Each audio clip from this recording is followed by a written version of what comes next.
हाँ जी, बिस्मिल्लाहिर्रहमानिर्रहीम। तो साहब की हाल है? अल्लाह का शुक्र करम अल्लाह दा जी डॉक्टर साहब। हाँ जी, अज किस किस्म दियां जनाब अज गल ते बहस करनी, चीज़ ते बहस करनी अज। जी सज्जनों ते मित्रों, ਅਸੀਂ ਨਵੇਂ ਵਿਲਾਗ ਦੇ ਨਾਲ दोबारा ਡਾਕਟਰ ਤੇ ਚੌਧਰੀ ਦੁਬਾਰਾ ਹਾਜ਼ਰ ਹੋਏ ਹਾਂ। ਜ਼ਲਜ਼ਲਾ, ਜ਼ਾਲਾਬਾਰੀ, ਤੂਫਾਨੀ ਬਾਰਿਸ਼, ਆਟੇ ਦੀ ਕਿੱਲਤ, ਆਟਾ ਲੈਣ ਲੱਗਿਆਂ ਬੰਦਿਆਂ ਦਾ ਮਰ ਜਾਣਾ, मर जाना। ਦੁਨੀਆ ਨੂੰ ਲਾਈਨਾਂ ਚਲਾ ਕੇ ਆਟਾ ਦੇਣਾ, ਜ਼ਰੀ ਮੁਲਕ ਹੋਣ ਦੇ ਨਾਤੇ ਮੁਲਕ 'ਚ ਅਫਰਾ ਤਫਰੀ, ਇਹਦੇ ਪਿੱਛੇ ਆਖਰ ਕੀ ਆ ਡਾਕਟਰ ਸਾਹਿਬ? ਅੱਜ ਇਹਦੇ ਤੇ ਵਿਲਾਗ ਕਰਾਂਗੇ ਆਪਾਂ। हाँ जी, ਤੇ ਸੱਜਣੋ, ਤੁਸੀਂ ਦੇਖਦੇ ਪਏ ਹੋ ਡਾਕਟਰ ਇਫਤਖਾਰ ਹੁਸੈਨ ਅਫੀਸ਼ੀਅਲ, ਇਹਨੂੰ ਲਾਈਕ ਵੀ ਕਰੋ ਤੇ ਸਬਸਕ੍ਰਾਈਬ ਵੀ ਕਰੋ। ਡਾਕਟਰ ਸਾਹਿਬ, ਗੱਲ ਇੰਜ ਆ ਕਿ ਜ਼ਾਲਾਬਾਰੀ हाँ जी, ਜਨੂਬੀ ਪੰਜਾਬ 'ਚ ਕੱਲ ਬੜੀ ਤਬਾਹੀ ਕੀਤੀ ਹੈ ਜ਼ਾਲਾਬਾਰੀ ਨੇ। ਤੇ सही। ਅੱਲਾਹ ਪਾਕ ਆਪਣਾ ਕਰਮ ਕਰੇ, ਰਹਿਮਤ ਕਰੇ।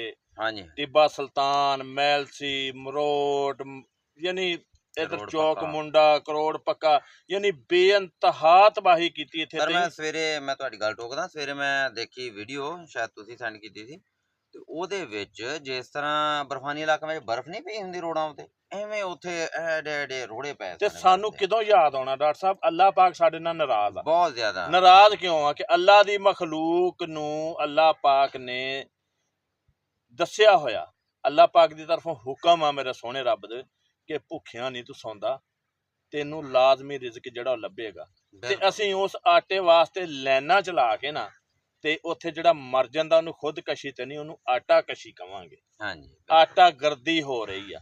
ਤੇ ਕੁਝ ਸਾਡੇ ਸੱਜਣ ਮਿੱਤਰ ਜਿਹੜੇ ਵੇਲੀ ਆ, ਉਹ ਵੀ ਸਾਰੇ ਹੀ ਸ਼ਨਾਖਤੀ ਕਾਰਡ ਲੈ ਕੇ ਨੱਸ ਪੰਦੇ ਆ। ਉਹ ਇਹ ਨਹੀਂ ਵੇਖਦੇ ਕਿ ਸਾਨੂੰ ਮੈਸੇਜ ਆਇਆ ਕਿ ਨਹੀਂ ਕਿ ਨਹੀਂ ਆਇਆ। ਉੱਥੇ ਜਾ ਕੇ ਲਾਈਨਾਂ ਵਿੱਚ ਲੱਗੇ ਰਹਿੰਦੇ ਸਾਰੀ ਹਾਂਜੀ, ਦਿਹਾੜੀ। ਜਾਣਾ ਦਲੀਲ ਤੇ ਅਖਬਾਰ ਚਾਹੀਦਾ ਹੁੰਦੇ। ਉਹਨੂੰ ਕਿ ਜਿਹਨੂੰ ਮੈਸੇਜ ਆਇਆ ਉਹ ਜਾ ਕੇ ਆਟਾ ਲਵੇ। ਹਾਂਜੀ, ਤੇ ਰਾਤ ਨੂੰ ਫਿਰ ਜ਼ਲਜ਼ਲਾ ਆ ਗਿਆ। ਹਾਂ ਬਿਲਕੁਲ। ਇਹ ਵੀ ਅੱਲਾਹ ਪਾਕ ਦੀ ਨਾਰਾਜ਼ਗੀ ਆ ਸਾਡੇ ਨਾਲ, ਨਹੀਂ ਕੋਈ ਸ਼ੱਕ ਨਹੀਂ। ਕਿ ਸਾਡੇ ਤੋਂ ਪਤਾ ਨਹੀਂ ਕੋਈ ਕੁਤਾਹੀਆਂ ਹੋ ਗਈਆਂ ਨੇ। ਕੁਤਾਹੀਆਂ। ਅੱਲਾਹ ਪਾਕ ਤੋਂ ਮਾਫੀਆਂ ਮੰਗਣੀਆਂ ਚਾਹੀਦੀਆਂ ਸਾਨੂੰ ਡਾਕਟਰ ਸਾਹਿਬ। ਹਾਂਜੀ ਹਾਂਜੀ, ਜ਼ਲਜ਼ਲੇ ਨਾਲ ਵੀ ਅੱਲਾਹ ਪਾਕ ਦਾ ਸ਼ੁਕਰ ਹੈ ਕਿ 2005 ਨਾਲੋਂ ਜ਼ਿਆਦਾ ਸ਼ਿੱਦਤ ਦਾ ਸੀ ਕਹਿੰਦੇ, ਅੱਛਾ, ਲੇਕਿਨ ਫਿਰ ਵੀ ਐਡਾ ਉਹਨਾਂ ਕੋਈ ਨੁਕਸਾਨ ਨਹੀਂ ਹੋਇਆ। ਮੇਰੇ ਹਾਂਜੀ, ਸੋਹਣੇ ਰੱਬ ਨੇ ਕਰਮ ਸ਼ੁਕਰ ਕੀਤਾ, ਆ ਉਹਦੀ ਜ਼ਾਤ ਦਾ ਜੀ, ਕਿਉਂਕਿ ਬੇਸ਼ੱਕ। ਰਮਜ਼ਾਨ ਦੀ ਆਮਦ ਆ। ਤੇ ਕਿੱਡਾ ਸੋਹਣਾ ਮੁਲਕ ਆ। ਦੇਖੋ ਅਸੀਂ ਮੁਸਲਮਾਨ ਆ, ਤੇ ਇਨਸ਼ਾਅੱਲਾ ਕੱਲ ਸ਼ਾਇਦ ਰੋਜ਼ਾ ਹੋ ਜਾਵੇ। ਇਨਸ਼ਾਅੱਲਾ ਜੀ, ਅੱਲਾਹ ਪਾਕ ਦੇ ਤੇ ਕਰਮ ਨਾਲ ਕੱਲ ਰੋਜ਼ਾ ਉਹਦੇ ਨਾਲ ਹੀ ਦੇਖੋ ਦੁਕਾਨਦਾਰਾਂ ਨੇ ਅੱਜ ਚੀਜ਼ਾਂ ਮਹਿੰਗੀਆਂ ਕਰਤੀਆਂ ਹੋਣੀਆਂ। ਹਾਂਜੀ ਚਾਹੀਦਾ ਤੇ ਇਹ ਆ ਕਿ ਮੁਸਲਮਾਨਾਂ ਲਈ ਚੀਜ਼ਾਂ ਸਸਤੀਆਂ ਕੀਤੀਆਂ ਜਾਣ। ਹਾਂਜੀ, ਤੇ ਹਕੂਮਤ ਵਕਤ, ਮੁਸਲਮ ਮਾਲਕ ਕੋਈ ਵੀ ਹੋਵੇ, ਹਕੂਮਤ ਵਕਤ ਨੂੰ ਚਾਹੀਦਾ ਕਿ ਰੋਜ਼ਿਆਂ ਦੇ ਵਿੱਚ ਖਸੂਸੀ ਦਸਤਰਖਾਨ ਜਿਹੜੇ ਆ ਉਹਨਾਂ ਦਾ ਇਹਤਮਾਮ ਕੀਤਾ ਜਾਵੇ, ਪਿੰਡਾਂ ਦੀ ਸਤ੍ਹਾ ਤੇ, ਬਿਲਕੁਲ ਮਹੱਲਿਆਂ ਦੀ ਸਤ੍ਹਾ ਤੇ, ਸ਼ਹਿਰਾਂ ਦੀ ਸਤ੍ਹਾ ਤੇ, ਤਾਂ ਬਿਲਕੁਲ। ਕਿ ਗਰੀਬ ਗੁਰਬਾ ਉੱਥੇ ਆਉਣ, ਸਵਾਬ ਵੀ ਮਿਲੇ। ਠੀਕ ਆ, ਮੁਲਕ ਵੀ ਸਹੀ ਡੱਗਰ ਤੇ ਚੱਲੇ।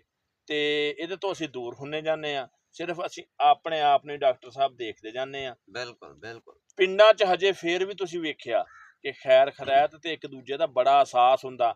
ਇਹ ਜਦੋਂ ਬਚਪਨ 'ਚ ਡਾਕਟਰ ਸਾਹਿਬ ਤੁਸੀਂ ਦੇਖਿਆ ਹੋਣਾ ਕਿ ਹਮਸਾਇਆਂ ਨੂੰ, ਦੂਜਿਆਂ ਤੀਜਿਆਂ ਨੂੰ ਕਹਿਣਾ, ਆਪਣੀਆਂ ਜਿਹੜੀਆਂ ਮਾਵਾਂ ਸੀ, ਕਿ ਤੁਸੀਂ ਰੋਜ਼ੇ ਰੱਖਣ ਲਈ ਦਹੀਂ ਦੁੱਧ ਹਾਂਜੀ ਬਿਲਕੁਲ ਸਾਡੇ ਘਰੋਂ ਲੈ ਜਾਣਾ, ਤੇ ਬਿਲਕੁਲ। ਬਲਕਿ ਪਚਾ ਕੇ ਆਉਂਦੇ ਸੀ। ਬਚਾ ਕੇ ਆਉਂਦੇ ਤੇ ਸੀ, ਇੱਕ ਦੂਜੇ ਦਾ ਅਹਿਸਾਸ ਸੀ ਜੀ। ਹਾਂਜੀ, ਹੁਣ ਉਹ ਕੰਮ ਘਟਦਾ ਜਾਂਦਾ।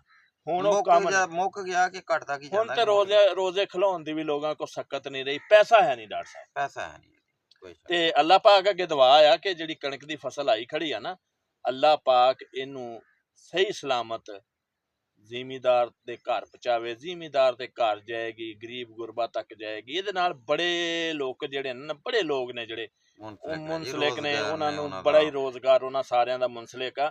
ਤੇ ਮੇਰਾ ਸੋਹਣਾ ਰੱਬ ਆਪਣਾ ਕਰਮ ਕਰੇ। ਹਾਂਜੀ, ਕੱਲ ਤੁਹਾਡੀ ਗੱਲ ਟੋਕਦਾ ਹੁਣ। ਕੱਲ ਸ਼ਾਮ ਦਾ ਤੁਸੀਂ ਦੇਖਿਆ ਹੋਣਾ ਕਿ ਜਿੰਨੀ ਬਾਰਿਸ਼ ਦੀ ਆਮਦ ਦਾ ਇਮਕਾਨ ਸੀਗੇ, ਯਾਨੀ ਤੇ ਉਧਰੋਂ ਬਿਜਲੀ ਬਹੁਤ ਜ਼ਿਆਦਾ ਕੜਕੀ, ਤੇ ਰਾਤ ਫਿਰ ਜ਼ਲਜ਼ਲਾ ਆ ਗਿਆ। ਲੇਕਿਨ ਅੱਲਾਹ ਪਾਕ ਨੇ ਸਾਡੇ ਤੇ ਖਸੂਸੀ, ਸਾਡੇ ਇਲਾਕੇ ਤੇ ਖਸੂਸੀ ਰਹਿਮਤ ਕੀਤੀ ਕਿ ਅਸੀਂ ਜਿਹੜੇ ਆ ਨਾ, ਇੰਨੀ ਜ਼ਿਆਦਾ ਬਾਰਿਸ਼ ਤੇ ਹਵਾ ਦੇ ਨਾਲ ਵੀ ਅਸੀਂ ਜਿਹੜੀਆਂ ਨਾ ਸਾਡੀਆਂ ਫਸਲਾਂ ਮਹਿਫੂਜ਼ ਰਹੀਆਂ। ਇਹ ਵੀ ਅੱਲਾਹ ਪਾਕ ਦਾ ਸਾਡੇ ਤੇ ਕਰਮ ਆ। ਲੇਕਿਨ ਜਿੱਥੇ ਜਿੱਥੇ ਵੀ ਬਾਰਿਸ਼ਾਂ ਹੋਈਆਂ ਜਾਂ ਨੁਕਸਾਨ ਹੋਇਆ, ਸਾਡੀ ਦੁਆ ਕਿ ਅੱਲਾਹ ਪਾਕ ਸਾਰਿਆਂ ਤੇ ਆਪਣਾ ਕਰਮ ਫਜ਼ਲ ਕਰੇ। ਤੇ ਚੋਈ ਸਾਹਿਬ, ਹੋਰ ਮਜ਼ੀਦ ਡਾਕਟਰ ਸਾਹਿਬ, ਮੈਂ ਤੇ ਹੋਰ ਬੜਾ ਪਰੇਸ਼ਾਨ ਆ ਕਿ ਆਟੇ ਤੋਂ ਬਾਅਦ ਕਹਿੰਦੇ ਪੈਟਰੋਲ ਫ੍ਰੀ ਕਰਦੇ। ਆਟੇ ਤੇ ਇਹ ਹਾਲਾਤ ਨੇ, ਤੇ ਪੈਟਰੋਲ ਪੰਪਾਂ ਤੇ ਕੀ ਹਾਲ ਹੋਏਗਾ? ਉੱਥੇ ਆਵਾਮ ਦੇ ਕੋਲ ਮੋਟਰਸਾਈਕਲ ਵੀ ਹੋਣੇ ਨੇ, ਉੱਥੇ ਗੱਡੀਆਂ ਵੀ ਹੋਣੀਆਂ ਨੇ। ਉੱਥੇ ਕੀ ਹੋਏਗਾ ਜਿਹੜਾ ਤੁਸੀਂ ਪੈਟਰੋਲ ਮਾਫ ਤੇ ਫ੍ਰੀ ਦਿੰਦੇ ਪਏ ਹੋ ਜਾਂ ਕੋਈ ਰਿਆਇਤ ਕਰਦੇ ਪਏ ਹੋ? ਉਹ ਇਹਦੇ ਨਾਲੋਂ ਤੇ ਯਾਰ ਉਹਨਾਂ ਦੇ ਮੋਬਾਈਲਾਂ ਤੇ ਪੈਸੇ ਭੇਜ ਦਿਓ ਜਿਵੇਂ ਅੱਗੇ ਭੇਜੇ ਸੀ, ਤਾਂ ਕਿ ਉਹ ਉਹਨਾਂ ਪੈਸਿਆਂ ਦਾ ਪੈਟਰੋਲ ਖਰੀਦ ਕੇ ਪੰਪਾਂ ਤੋਂ ਪਾਲਣ, ਨਾ ਪੰਪ ਵਾਲੇ ਹੀ ਹੇਰਾ ਫੇਰੀ ਕਰ ਸਕਣ ਤੇ ਨਾ ਹੀ ਕੋਈ ਹੇਰਾ ਫੇਰੀ ਕਿਸੇ ਨਾਲ ਹੋਵੇ।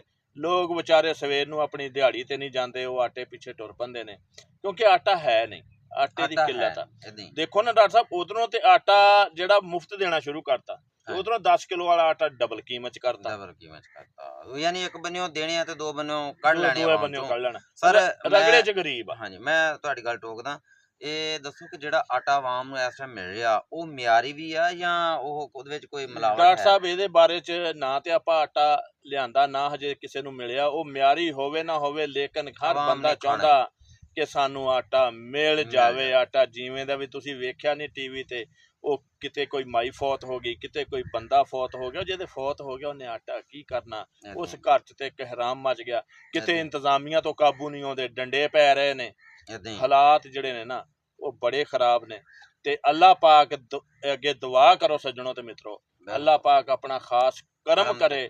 ਥੋੜੀ ਜੀ ਜ਼ਮੀਨ ਹਿੱਲੀ ਆ ਤੇ ਅੱਲਾਹ ਯਾਦ ਆ ਗਿਆ, ਏਦਾਂ ਹੀ। ਤੇ ਅੱਲਾਹ ਪਾਕ ਨੂੰ ਯਾਦ ਰੱਖਣਾ ਚਾਹੀਦਾ, ਤੇ ਹੁਕੂਮਤ ਵਕਤ ਉਹਨੂੰ ਵੀ ਯਾਦ ਕਰਨਾ ਚਾਹੀਦਾ ਕਿ ਗਰੀਬ ਨੂੰ ਤੰਗੀ ਨਹੀਂ। ਇਹ ਗਰੀਬ ਤੇ ਮਿਡਲਮੈਨ ਦੇ ਵੋਟਾਂ ਨਾਲ ਤੁਸੀਂ ਜਾ ਕੇ ਤੇ ਅਸੈਂਬਲੀਆਂ 'ਚ ਬਹਿੰਦੇ ਹੋ, ਇਹਨਾਂ ਦੇ ਬਾਰੇ 'ਚ ਵੀ ਕੁਛ ਸੋਚੋ, ਜ਼ਿਮੀਂਦਾਰਾਂ ਦੇ ਬਾਰੇ ਸੋਚੋ, ਕਿਉਂਕਿ ਸਾਡਾ ਮੁਲਕ ਹੀ ਜ਼ਰੀ ਆ। ਜ਼ਿਮੀਂਦਾਰ ਖੁਸ਼ਹਾਲ ਤੇ ਮੁਲਕ ਖੁਸ਼ਹਾਲ। ਹਾਂਜੀ, ਇੱਥੇ ਕਮ ਸੇ ਕਮ ਆਟੇ ਦੀ ਕਿੱਲਤ ਨਹੀਂ ਹੋਣੀ ਚਾਹੀਦੀ, ਹੋਰ ਤੇ ਜਿਹੜਾ ਹੈ ਹੀ ਹੈ। ਇੱਕ ਜ਼ਰੀ ਮੁਲਕ ਹੋਣ ਦੇ ਨਾਤੇ ਪਾਕਿਸਤਾਨ ਦੇ ਵਿੱਚ ਆਟੇ ਦੀ ਕਿੱਲਤ ਜਿਹੜੀ ਹੈ ਨਾ, ਇਹ ਬਹੁਤ ਅਫਸੋਸਨਾਕ ਹੈ। ਬਿਲਕੁਲ ਡਾਕਟਰ ਸਾਹਿਬ। ਤੇ ਸਰ ਮਾਸ਼ਾਅੱਲਾ, ਅੱਜ ਦਾ ਵਲੌਗ ਇੱਥੇ ਤਾਈਂ ਜਨਾਬ। ਨੈਕਸਟ ਵੀਡੀਓ ਦੇ ਵਿੱਚ ਦੁਬਾਰਾ ਹਾਜ਼ਰ ਹੋਵਾਂਗੇ, ਉਦੋਂ ਤਾਈਂ ਅੱਲਾਹ ਹਾਫ਼ਿਜ਼।